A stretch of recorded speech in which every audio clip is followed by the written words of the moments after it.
Hi, my name is Xochilt Sanchez. I am an organizer at CARECEN, the Central American Resource Center in Los Angeles. I work specifically on the CARECEN Refugee Project, focusing on the refugee migrant crisis that we're seeing right now, as well as the National TPS Alliance on our TPS Residency Now campaign. What kind of inspirations bring you to CARECEN? So my parents are Salvadorian refugees, and they weren't ever technically allowed to be refugees, right? But they fled the Civil War. My maternal grandfather was assassinated. He was the mayor of a small town, El Paisnal, in El Salvador, and so my mother's family fled. The same for my father. He was organizing, trying to start a union where he was working during the time of the Civil War, and he also had a brother who was part of the guerrilla, the armed rebel group, who basically took up arms, right? And so he needed to flee his homeland as well. I think that's one of the main reasons why I think that this work is so necessary, because my family experienced it firsthand. I come from that generation of folks who have experienced a war, who have experienced having to up and leave, like we're seeing now, right, with the wave of Central American refugees that are on their way to the United States, who are seeking asylum and who currently find themselves in a crisis in TJ. And I have a question for you. What kind of clients do you find most necessary for assisting in the Los Angeles community? So we take in a number of clients. So what we see in terms of our legal services, right, are folks who are seeking anything from a visa, U visa, survivors of violence, right? Folks who are seeking asylum, unaccompanied minors, which is kind of a phenomenon, as the media calls it, in terms of just unaccompanied minors, children without guardians who started migrating by themselves to the United States. We do deportation defense as well, so folks who are already in detention. We do release only cases, meaning folks who have already been released, and we kind of take it on universally. Whoever is the next person in line is the person that we represent as CARECEN. Important to know, we have free legal consultas. All of my consultas are free, and people are welcome to come in to get an assessment on their individual cases. We also offer citizenship classes that are held at CARECEN, as well, like I mentioned, working with the TPS population, people who have temporary protected status, who are currently being told by this administration that they have X amount of months or they have to pack up their bags and leave. So that's something that's continuing to happen. So we support all those communities in the Los Angeles area. So what are your thoughts on what is happening with parents and children being separated at the border? I think it's absolutely disgusting. It's something that we know has been happening for a while, but this family separation crisis that came out of the zero tolerance policy enacted by Jeff Sessions and Stephen Miller is really what brought this crisis to the forefront. This has been happening for more than 10 years, sad to say, and it will continue to happen. That crisis where there was around approximately 2,500 families, right, who are affected, children being separated by their parents. I can assure you that it is still happening. It's probably not as bad as that particular case where there was no documentation to who parent is to whose child, right? They were not documenting any of that. They were not registering children to parents, and they did not care to do so. Something that we're even hearing from folks who have been in detention, who have been released, is that under this administration, there's a lot less actually guards inside of the prison. There's a lot less folks who come in to check on them. There'll be hours or days where they don't see anyone, a physical presence. In the case of the children, right, a number of them were drugged in order to keep them silent, stop them from crying. So there's just, beyond the family separation, there's atrocities that were committed against these children and these families in detention that are unconscionable, that will create another generation of traumatized children who will most likely not have the services to heal from their trauma.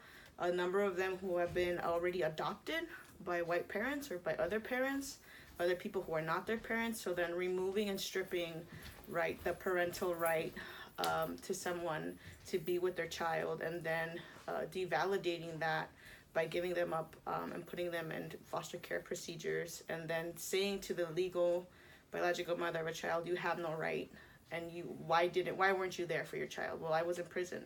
Well, that doesn't that doesn't justify it. So there's really crazy things in the system, like even blaming like a migrant mother for negligence when she was also in detention, when she was also being placed in this horrible situation, and they're kind of using that to justify these kids not being put into foster care, being given up for adoption. Have you personally dealt with any situations where parents were separated from their children? And if so, did you do anything with them, or? So as an organizer, I personally have not been a case manager of any of these particular cases. Something that I have seen in the TPS campaign is that there's a new wave of family separation that's being orchestrated by the Trump administration. And it looks like TPS, it looks like DACA, right? So basically with temporary protected status, this administration gutted the program, and they told these populations from 13 different countries, I'll give the example of El Salvador, that they have until September 9th legally to live in this country. After that day, they become undocumented. They're going to lose their work visas. They're going to lose any legal kind of right in the country. Not only that, there's a population that owns businesses, that owns homes, that has paid taxes, that goes through an FBI fingerprint check-in every 18 months. And these people are now being told that they have to return back to their countries. So what happens to the U.S. citizen child of that person? What happens to the 5-year-old, right? Let's think about the age of the kids that were separated from their parents. They now either have to come up with an emergency plan with their child, take their child back to these country of origins where we see now hundreds of people fleeing from, right? And the Trump administration is saying that, no, the conditions in Honduras are good. These 80,000 people have to go back. The conditions in El Salvador, what are you talking about? It's good enough for them to live there. They've been here for 20 years, it doesn't matter. Now they have to go back to El Salvador. And that population is around 200,000 families, not just people, right? And so there's this real lack of humanity that we're seeing represented through the Trump administration and almost every single new legislative move within immigration, right? Because we know that they highly politicize this theme. Not only that, it's very easy for a white supremacist in office to criminalize, dehumanize, and pin these folks against each other, these communities against each other, like we're seeing in Mexico and in Central America, where there's very truly divisive hatred amongst brown folks. It's very, very sad, who have decided, you as a migrant or as this other person, this other identity, you're not the same as me, and you don't deserve to be here, and you don't deserve to ask anything more from me, and you don't deserve to demand anything more. When we know that it is their legal right to seek asylum. This is an international right, right? So what I've experienced in terms of family separation is that it's continuing to happen. They're finding other ways of building systems to separate family. We know that incarcerating people separates family, right? We need to talk about that too. Like, family separation is happening in the United States. It happens all the time. It happens when someone is arrested and falsely accused. It happens when someone is arrested because they had a gram of weed on them and they happen to be black, right? It happens when a juvenile child who has been traumatized ends up in juvenile detention. And it happens in these detention centers where we know, documented fact, right? Where not only are these kids being separated, but they're being drugged, they're being highly traumatized, they're being sedated so that they are just bodies in a cell. And the historical precedents exist with the treatment of Native people and the treatment of Black people in this country. As a social worker, what kind of strategies you think you will use to make the community realize about what is going on out there, and realize about their own benefit and right? Yeah, so one thing that we do a lot is like know your rights, right? That's something that a lot of progressive immigrant advocate groups have been taking on. Like, how do we defund this information to the people who are most impacted? And sometimes it's very hard when people just don't feel safe, no tienen confianza, right, to go somewhere and be like, this is a safe place for me. I can come here, I can disclose that I'm undocumented, I can disclose that I'm scared of whatever, or what have you. Like, it takes a long time. So some of the tools that we've kind of been seeing across the board beyond like in-person Know Your Rights, we're seeing Know Your Rights cards. I don't know if you guys have ever seen like a red card. A red card, basically, if ICE detains someone and you have the right, first of all, you have the right to say nothing, right? If ICE ever comes to your door, you don't have to open the door to them. So I'm just telling you guys, you have the right to not open the door to ICE. If they demand to enter your home, you can demand to see a warrant signed by a judge saying that they have the right to take only the person noted on whatever document they give you. If it's not signed by a judge, it is a fake document. And you do not have to open the door to ICE. Okay? So that's basic rights. And in the little red card, it basically states a person's Fifth Amendment right to remain silent, right? Beyond that, I'm not going to speak to you until I have an attorney. And someone who doesn't speak English, right, can just give it over to whoever, a migrant person. If they are ever arrested, they don't have to say anything. They just hand over their red cards. We're also doing Know Your Rights pamphlets, right? And where we define this information again. Your right to remain silent. Your right to not ever engage with ICE. Your right to never tell them your country of origin. You don't owe them any of that information. Your right to not sign away your right to remain in this country. So something that we're seeing inside detention systems is that they're actually using violence against people to force them to sign their own deportations. And it's effective, right? If you get punched out and you get beaten up by 4 ICE officers and they tell you don't sign this paper, we're gonna kill you. Why wouldn't someone sign it, right? And these are the types of things that are happening within detention. So we're, one, helping people with their kind of emergency plans, and that's more of like individual case. Like if a family wants to come and talk to us about emergency plans for their families, we help them sketch out those plans. We don't do that in a community-wide setting because we're focused on organizing around how do we resist, how do we fight, how do we combat, and how do we make our advocacy that much stronger. So we're also doing Know Your Rights via webinar, right? Doing more online portals in order to share this information with folks who just do not feel safe entering a space, not knowing who's going to be there. Also trying to activate as many people, also as young as possible. We do a lot of youth programming and youth organizing to an extent. We want to like open up the eyes of kids in high school, right? As to the reasons why their own families immigrated, why they live in this community, as well as migrant children. We have an LGBTQ youth justice cohort as well. So we're like trying to get young kids from the community as plugged in as early as possible and also make them like educators within their own home. About the children that are going to courts and they're being forced to represent themselves, what are your thoughts on that?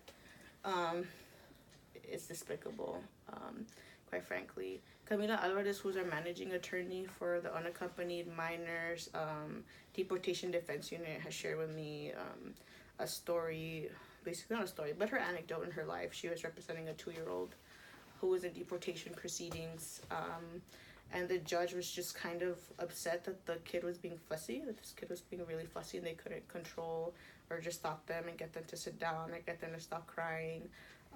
And she just like tried her best as possible to calm down her client, which sounds really silly because her client was a 2-year-old.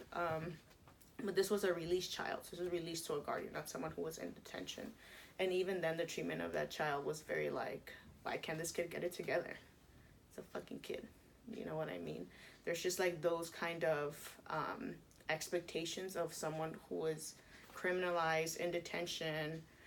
Once they put in front of a judge, like, it doesn't really matter what you look like.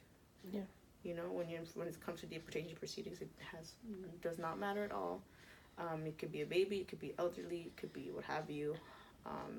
And if you cannot defend yourself, you really cannot. You don't stand a chance. And what we're seeing now is that instead of them doing one by one, they bring in people like 6 at a time, 6 to 8 to 10, depending on the size of the court space, shackled together, and they have them all there lined up with like one attorney to all of them. And that's usually they do that to just like expedite the deportations. I've also been in El Salvador in the migrant receiving center. So when people are deported back, like I've been to that center in El Salvador. I know what it looks like. They have like it's a new space, relatively new. I don't know what Honduras, Mexico, I don't know what those places look like in those countries, but I can speak about El Salvador. They have psychological support, social workers in the space. They give them an emergency bag with some clothes if folks need it. They give them emergency attention when they show up. They give them food, a chance to shower, a chance to get their things together, basically. And then they provide, to some cases, people actually have housing attached to the center and they can stay there, usually for minors who don't have any more family. And then they also do like shuttles out of the migrant center. They call it La Chacra, to different bus stations. And for folks who they cannot help them, they give them money to get them literally back to their home. And so that treatment there is relatively good. And when the last time I was there, I saw a federal plane come in from the United States. And it was kind of interesting because from the United States is deporting like dads, basically older men. They're deporting heads of households, and they're targeting heads of households because they're like, if we get the person who's making the money, right, that's gonna force the rest of the family to self-deport. So that's kind of the U.S. strategy. The Mexico strategy, because Mexico's paid a lot of money to basically be the security guard of the United States, they are deporting children and women for the most part.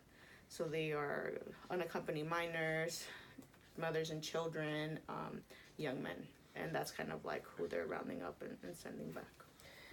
Yeah, and we've been seeing like videos of like even children becoming angry and being like, oh, you're not my mom, and having resentment. So obviously some children are still here. What is there any outreach program for the children that are still here at detention centers? Because some things I've seen is that some of them are released maybe a month later, but what happens when they're with the parent? Like I just saw a story of a son like a day in being a day being back with his mother, he was just fussy and you're not my mom, and he was crying. You know, and it's like what is there any programs for children that are still here? And like how you spoke about the outreach over there. Yeah. So there's actually this really kind of hard. So there's like a level of treatment that's different. So children along the border, especially in Texas, are getting the worst part of it. Like those kids are definitely getting drugged. They're getting all types of just horrible treatment. And then what we're seeing usually with minors, they don't put them in the same facilities as adults. So they'll put them through ORR. And in California, the shelters here are a little bit better. And they're kind of shelters. They have like playgrounds. They're like made for kids, right? So the conditions there are a little bit better. There are support groups for children who basically, children and unaccompanied minors who, after they're released. There's this coalition called the U-Care Coalition. It's led by CLU, Clergy and Lady United for Economic Justice. They basically do a lot of interfaith organizing of churches to open up their facilities to give monetary donations, help with resources, and they have a camp every summer that kind of helps unaccompanied minors meet with each other. They get psychological support, evaluations, as well as legal support. So we are seeing that work also being developed, which is very, very necessary.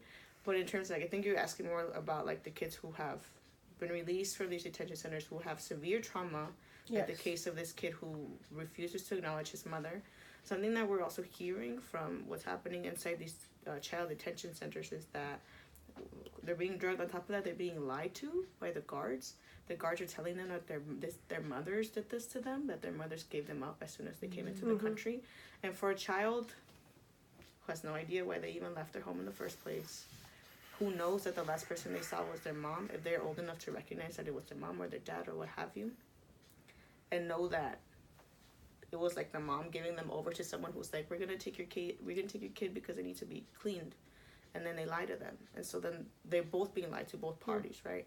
The kid only knows that his mom is the one who turned them over. Yeah. And then they're in detention for X amount of time, right?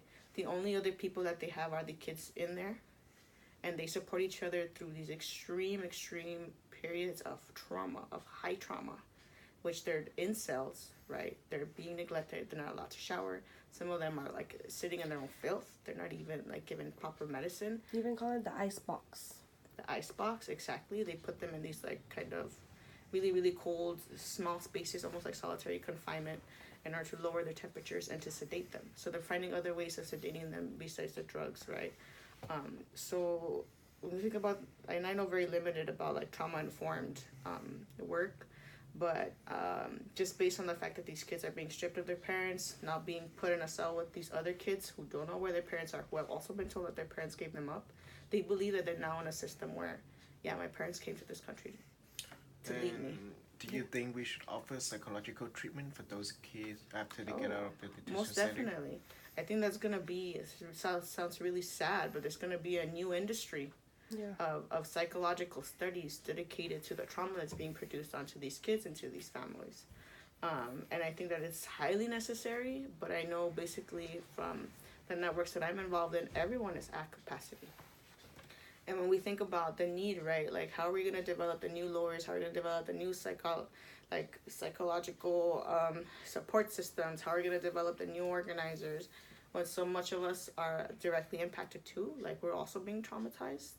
We also come from migrant families, right? So it's thinking about building those systems of leadership to ensure that the next generation is going to have these services. So the next generation is going to have access to these things. Because even at CARECEN, we're having a hard time getting more attorneys because we're a nonprofit. And someone would rather be an immigration attorney for a private firm and get paid double or triple as much as they're doing and doing way less of the work. You know what I mean? So a lot of the work that we're doing is like kind of throwing ourselves into the fire. Like, oh shit, like this is happening. This is so messed up. Like we need to do something. And then applying our services, right? And creating systems of coordination around that stuff. So. Thank you, Xochilt. Do you have any final thoughts you want to tell our classmates? We're all parents ourselves, or, you know, in younger generations, older.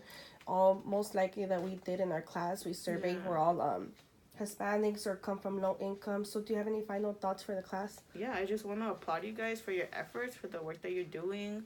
I know that right now, you know, it's just like for class and you guys are putting together projects, but like doing the research behind this work and like asking these super important questions, like never stop asking questions. Anyone challenges you, like you come at them with bulletproof questions, because it's super important to challenge all the information that we're getting and to continue to do our own research. I thank you for all your work. To all of you graduating, it's lit. I'm so excited for you. I remember what that was like. I graduated 4 years ago. So I know what it's like. For all of you kind of like, what the fuck am I going to do after I graduate? Do not fret. Look for, I know it sucks to say, but look for volunteer opportunities. From those volunteer opportunities, network so you can get a paid job. And don't let people tell you that you have to work unpaid for a year or any of that bullshit. I didn't do it. I demanded money. You know what I mean? So it's going to come down to that. And I'm super excited for you. And I know it's crazy times, but y'all are gonna be good. Yeah, our teacher tells us if you're not uncomfortable, then she's not doing her job in our class. Yes, your teacher's right. Thank you so much, Xochilt. Thank you. Thank you. I really appreciate all